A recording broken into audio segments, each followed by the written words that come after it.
D Monty colony. हाँ दोस्तों, आज मैं आप लोगों को डी मोंटी कॉलोनी के बारे में बताने वाला हूँ। ये एक ऐसी कॉलोनी है जिसका रहस्य बहुत ही गंभीर है और आज के ज़माने तक इसका डर वहाँ के आसपास लोगों की आंखों में देखा जा सकता है।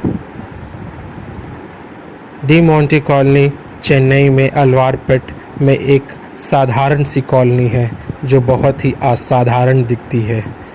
जैसे बाकी शहरों में गलियां रहती हैं, स्ट्रीट्स रहती हैं, वैसे ये भी कॉलोनी है। मगर ये कॉलोनी कुछ ऐसी ख़तरनाक है कि लोग इससे रात में जाने में और इसके बारे में बात करने में भी डरते हैं। डी मोंटी कॉलोनी को बनाने वाले का नाम है John D Monty. John D Monty एक पोर्तुगीज़ के बहुत बड़े बिजनेसमैन हैं। वहाँ पे बुलंदियाँ हासिल करने के बाद ये चेन्नई आए और चेन्नई आने में इन्होंने बहुत ही बड़ा बिज़नेस स्थित कर दिया। इस बिज़नेस ने इनको बहुत तरक्की दी और खूब सारा पैसा दिया। इसी के बाद इनने यहाँ ही शादी कर ली और यहीं सेटल हो गए और चेन्नई में बहुत सारे डेवलपमेंट किए, जिसमें से डी मोंटी कॉलोनी एक डेवलपमेंट में ही इनका ही आता है। ये एक ऐसी रईस कॉलोनी थी कि इसमें बहुत बड़े बड़े रईस रहते थे और यहीं पे जॉन डी मोंटी भी रहने लग गए। कुछ सालों बाद इनकी बीवी की मानसिक संतुलन खराब हो गया। वो मेंटल इल हो गई और लोगों द्वारा पागल कही जाने लग गई। उनकी हरकतें बिल्कुल एक पागल जैसी हो गई और कुछ ही सालों में वो अचानक घर से निकल के कहीं लापता हो गई। फिर यहीं चेन्नई में एक जगह है कोवलम, जो उनके घर से लगभग 20-25 किलोमीटर की दूरी पे है। वहाँ के लोगों ने उनकी वाइफ को देखा और वहीं पे रखा और डी मोंटी को इन्फॉर्म किया। फिर जॉन डी मोंटी वहाँ गए और उनने वहाँ के वासियों को धन्यवाद किया कि उनने उनकी बीवी की जान बचाई और उसकी बीवी को वहीं पे रखा।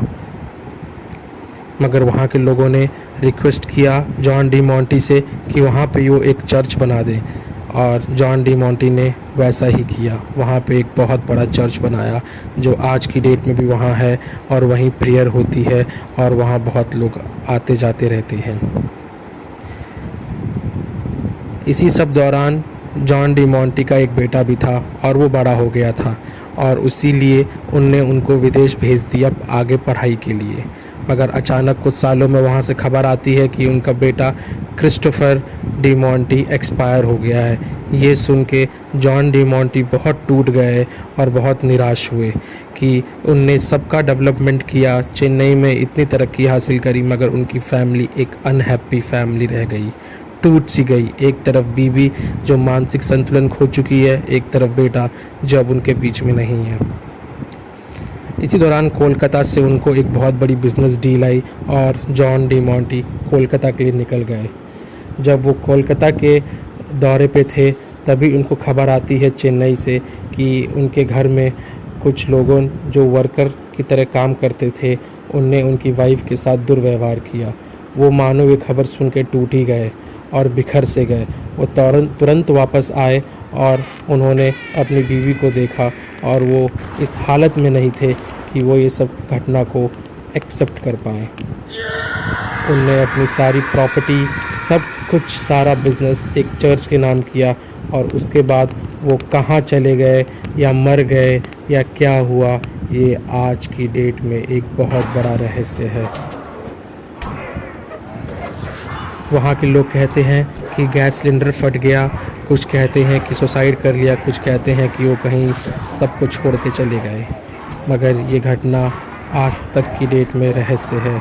वहाँ कितने लोग गए हैं, सब बोलते हैं कि रात में वहाँ पे कोई बुढ़ा जैसे चिल्ला रहा हो, यहाँ से चले जाओ, ये मत करो, जैसे उस गली का प्रोटेक्ट कर रहा हो, या वो जॉन डी मोंटी ही हो। आज की डेट में वहाँ पे सारे घर जितने बने थे सब तोड़ दिए गए हैं और वहाँ पे कुछ भी नहीं है। मानो कि जैसे कि हर तरफ बिल्डिंग है। ये गली एक ऐसी गली है इसके इर्द गिर्द सारी गलियाँ रईस हैं, बहुत ही पॉश है, मगर यही एक कॉलोनी ऐसी है जो शापित है और यहाँ कोई आना पसंद नहीं करता।